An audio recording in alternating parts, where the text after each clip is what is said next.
Kak. Ah, macam mana nak cakap Mak Mela nak minta maaf.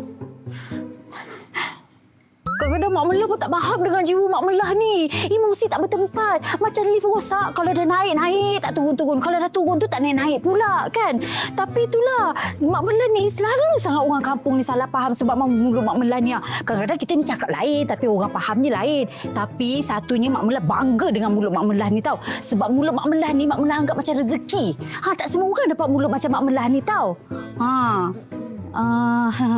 Tapi itulah yang semalam Mak Mela cakap-cakap tu semua tu, apa yang keluar daripada mulut Mak Mela tu bukan pasal Mak Mela tak suka Ika tau. Mak Mela suka. Mak Mela minta maaf tau.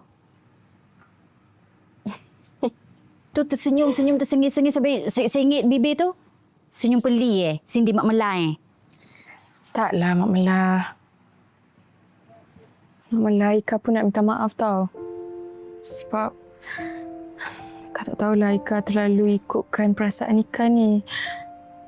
Ika senyum-senyum nak tergelak sebab Mak Mela ni macam kereta api yang laju tak ada break. Bila dah mula tu tak tahu bila nak berhenti, tak tahu bila nak sampai. Ika faham pun perangai Mak Mela ni kan. Mak Mela ni mulut je macam gini tapi hati baik. Maklumlah Mak Mela ni kan perempuan lindungan Kaabah. Suka.